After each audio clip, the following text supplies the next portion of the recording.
Welcome to Mental Elevation, and this segment is about elevating our mental on different levels, looking at things from different perspectives, from different information points. And today's topics, we have a couple of them. The first one is Akasha. Akasha is a Sanskrit word, and it is related to ethers or ethereal.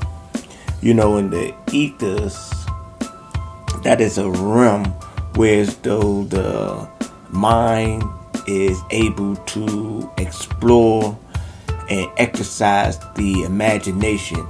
And the interesting thing about the ethereal realm is that everything comes from that realm. It's dealing with energy. And you may say, what do you mean by that? Well, thought is generated, within us. It's in from our minds. But this mind and imagination must travel and reach a particular ether. And in this ether, the imagination or the thought goes to work. And something as simple as a comb, a hair comb, has actually come from that realm. Everything that exists on this physical plane actually originated in the ethereal realm. Some people compare this realm to the mind of the Most High, because all things originate within the Most High.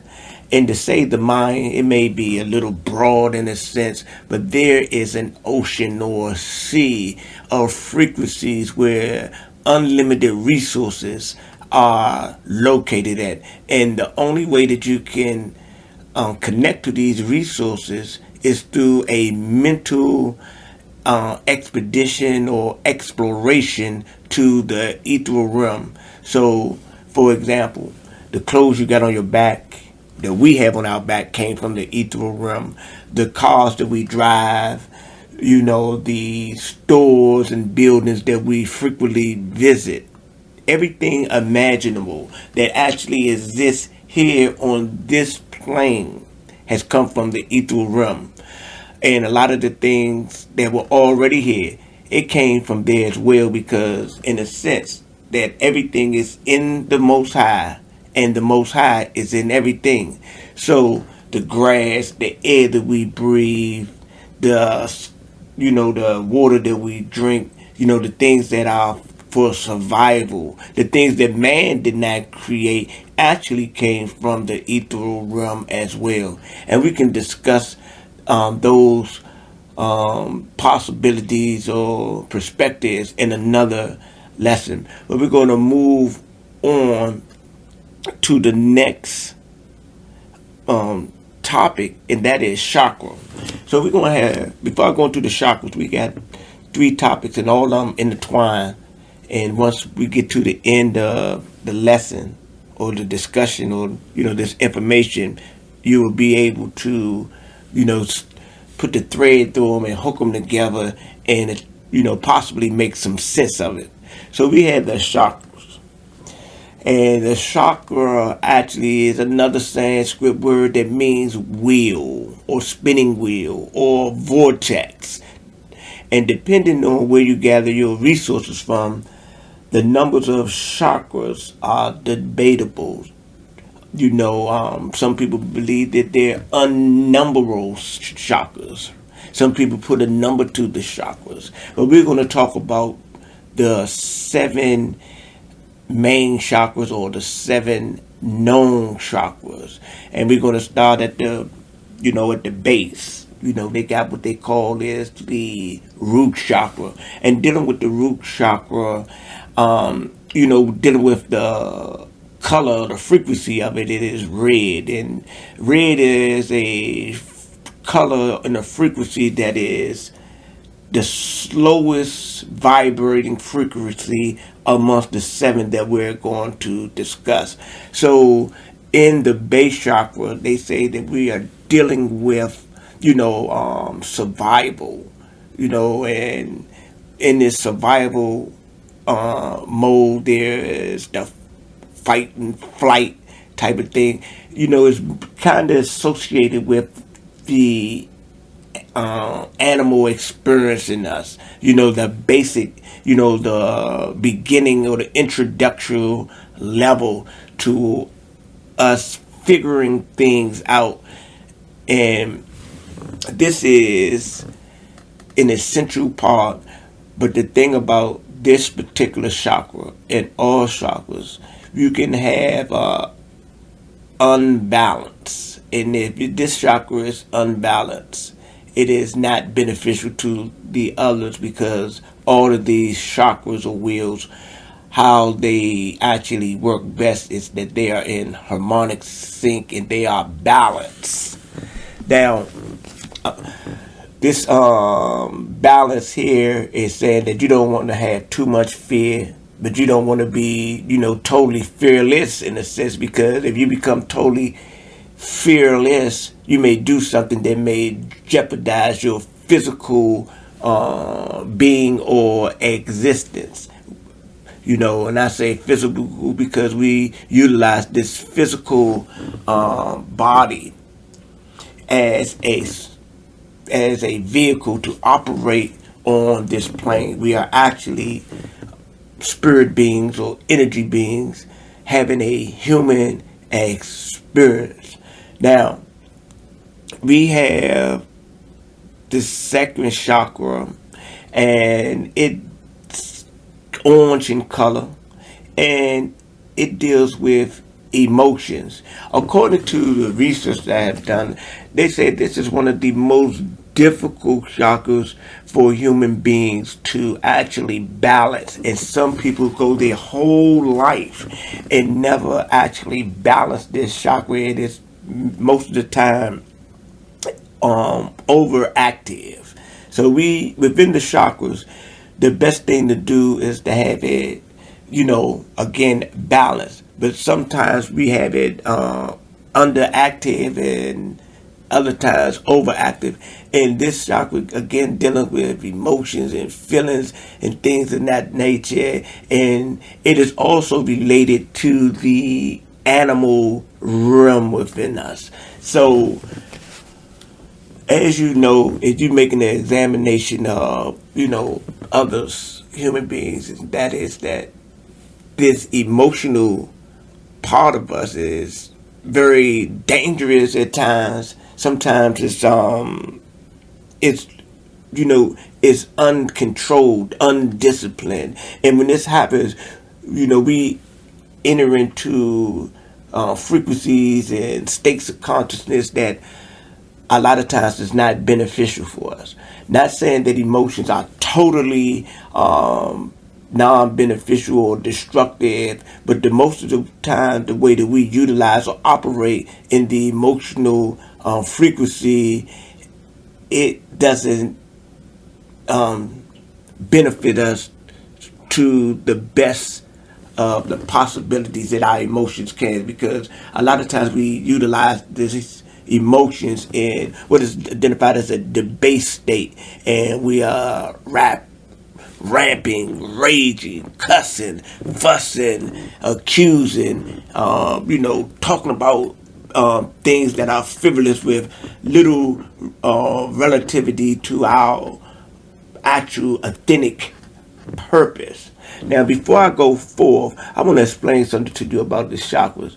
This chakra system is actually a philosophy. Some people will identify it as, a spiritual lessons. And just as any other spiritual system, may you go through from the three main worldwide Judaism, Christianity, Islam, some of the things within these systems are not verifiable on the physical plane, not verifiable by everyone that actually participates in these systems of operation for a sense of self-improvement. So that's what the foundation of many spiritual systems is to help us as spiritual beings to elevate to evolve or involve to have a better experience or to actually to know ourselves. So I'm making mention of this because the chakras, these spinning vortexes from this from these teachings, they cannot be seen. This is something that the mind has made an agreement with that exists, and it is used as a chart or a blueprint to actually attempt to give some type of mental connection to what is going on with inside of us and how that we can operate on a higher level of spirituality. So again, making the comparisons within these other systems, they have things that's dealing with energy and spirit and the result of different types of conduct that will bring about certain type of results in our lives. And these things, just that's the chakras, they can be seen. They are exercised by faith. They're exercised by confidence that something will come from having this knowledge and operating in this knowledge. So having knowledge of the chakras of being unbalanced or being overactive or underactive, when you can identify them by color, by the frequencies, about what they actually, relates to you as a human being or spiritual being having this human experience, it is most definitely a reference point that you can utilize for a higher level of operation dealing with self-discipline and self-control. And to me, if you are a participant of one of the three major spiritual systems or religious operations, this type of thinking is not detrimental, but actually can be an asset only if you can grasp it and utilize it. Because again, it's a philosophy, and I have even experience by comparison that these types of things are in all systems, but they coded and they are presented in different angles and degrees. So moving on to the next chakra, this is the chakra that deals with wheel, is yellow in color, and the wheel is so very important in our experience. The wheel deals with if you're going to be disciplined enough or have enough self-control or have the amount of determination.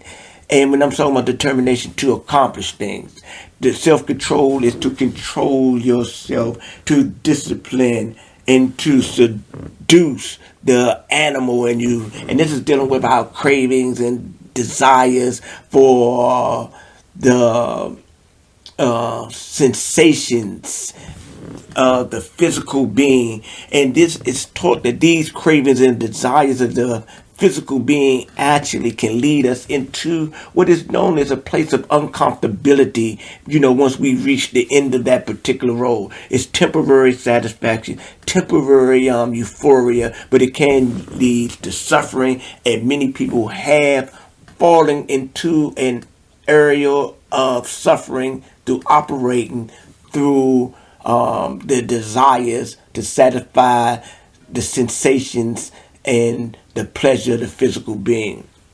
Next, very, very important chakra. This is the heart chakra. It is green in color, and it is the fourth chakra, and it is in the middle of three on top, three on bottom, and that is very important. So in the heart chakra, something takes place here, and this is where that your spirit man actually meets its carnal double. And what happens is there is a dialogue or conversation or a session of reasoning within the heart chakra, and depending on what is more prevalent to you at that particular time, that will determine if you would descend into those physical chakras and go back to do some work there. And physical, talking about the fire, the water, and the earth. That's chakra number 1, 2, and 3, or 3, 2, and 1. Fire. That's the yellow. Water, the orange, which is the second, in earth. The first one is the red one. So if you reason within your heart and you ascend, then you leave the physical chakras, and down you're going up into the fifth chakra, which is the throat chakra. And the throat chakra is very important. I consider it to be just as important as balancing the second chakra.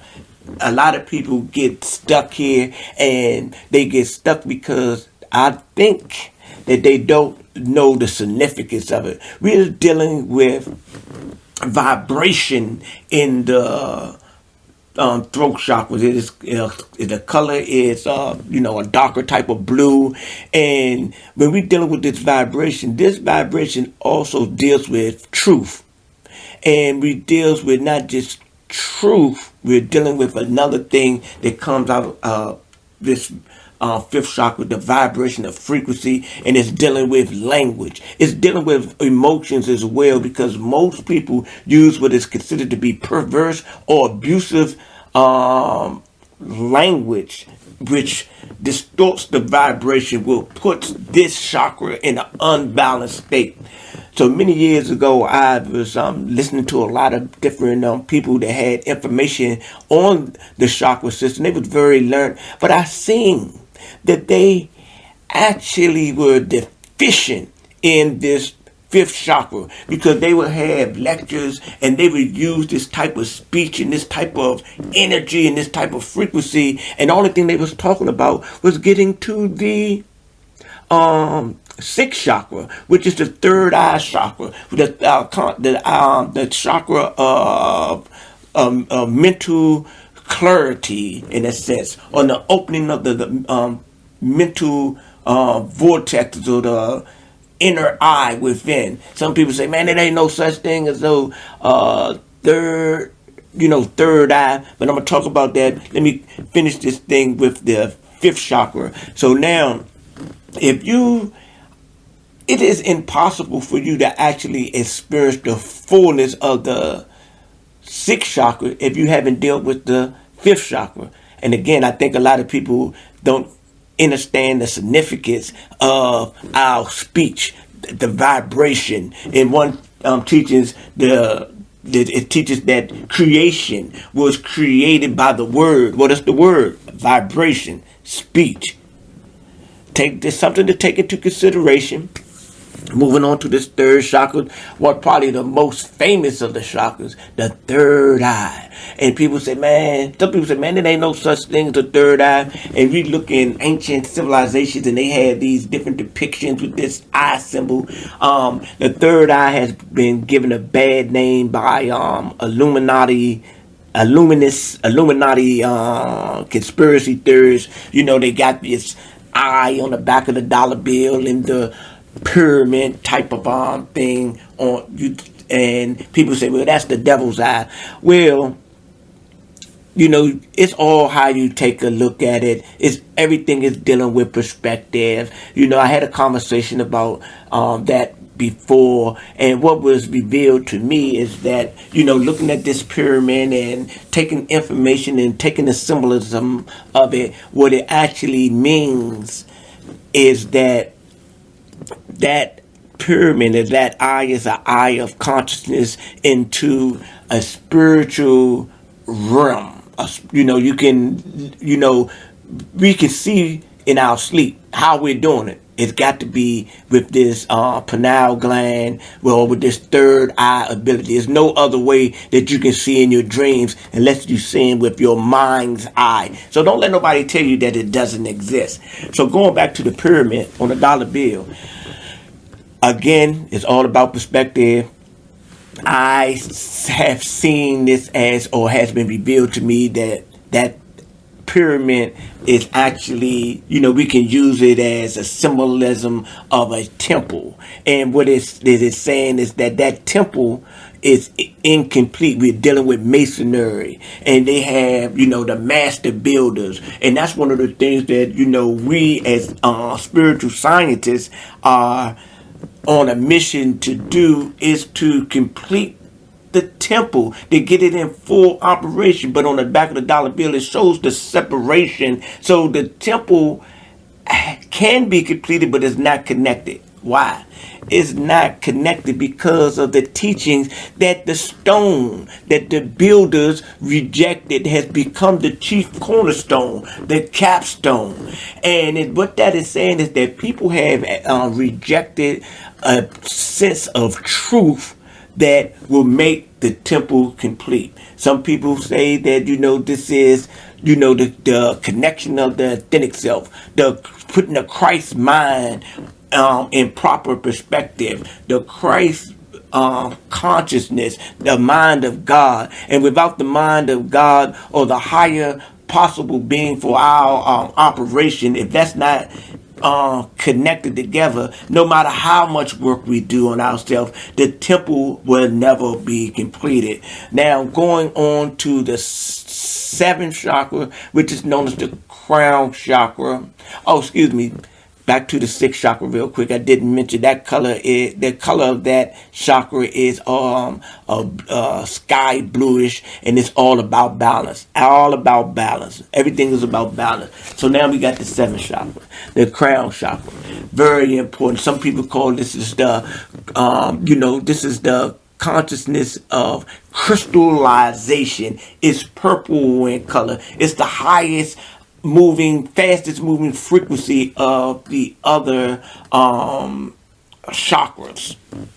So now this is a very important chakra as well, because what it is actually identifying, in a sense, through first of all, through the Sanskrit, they talk about the lotus petal. You get there in your mind, and it opens up like the lotus. But the teachers that I have come across, that have been introduced to my inner being, has given me a perspective of it that makes sense to me. This crown chakra, the crystallization. And the crystallization is very important, because what happens with us, we oscillate. We get those glimpses of these higher waves, and we go back down and traveling back through these other chakras and realms, because mainly because we haven't done the work that's necessary there to get those chakras balanced. And the thing about balance in the chakras, they said there is a spiritual entity, the Shishuna, which is a light that shoots from the base chakra up to the crown chakra. And when this is able to go through them freely, all the chakras become to spin in a harmonic type of sense. And when this harmony is present, the human mind has an euphoric or a higher way of operation, and an experience that is beyond many other mental activities that take place on the planet or within human beings. Crystallization, I'm going to give you an example about it. There's a movie called Jack the Giant Slayer, and in this movie they speak about the book of Enoch. Long story short is that they create this crown, and the wearer of the crown, the Nephilims, or the giants, or the fallen ones, once the individual had that on, they have to submit. And what that is saying to me, from the information that I have gathered, what we have on the crown of life, the crystallized consciousness, the consciousness of God that is available to us on for this level of experience. We have that on, our demons will bow down. The demons that attempt to come around and seduce us, they will bow down, because that they recognize that divine mindset or energy that is operating within the temple. And that is the goal for all human beings, conscious or unconscious, if we travel in our macabre from this religious perspective or that religious perspective, or on a carnal venture. The carnal venture only could take us so far. I know a story of a man that, he was going on a journey and he was walking. He got to a lake. He got in a canoe. He took the canoe across the lake. And then once he got across the lake, he didn't need the canoe anymore. And what it is saying, the moral to that story is that it was no sense of this man carrying this canoe on the rest of his journey, because he utilized that canoe for the time and purpose it was needed. Now, I'm about to bring this to the end. I have gone a little over the time that I wanted to, but this is a very extent topic. We're going to go into something that a lot of people are not aware about, and it's called harmonic conversion. Harmonic conversion, what is that? The harmonic conversion is when the spirit mind and the carnal mind identifies one another and identify one another in the sense that they realize that they're not actually separate, but they're one. So the carnal and the spirit start working as one mind instead of a duality.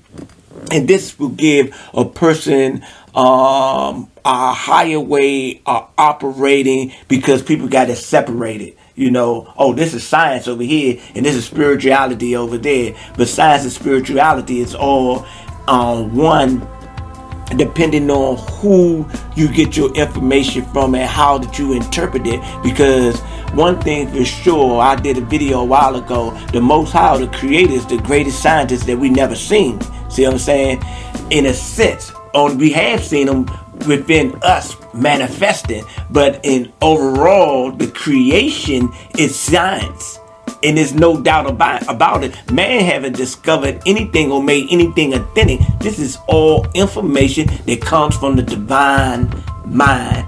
Harmonic conversion, get in your macabre and travel the dimensions and the frequencies of the universe. Ladies and gentlemen, I've brought you this message in love, and I will leave you this message in peace. Hopefully that this information has given you something to consider in the operation of yourself. And do your homework. Don't take my word for it. Do your research, do your calculation, you're crossing the T's, dotting your I's, so forth and so on. Peace, love, and goodwill to all.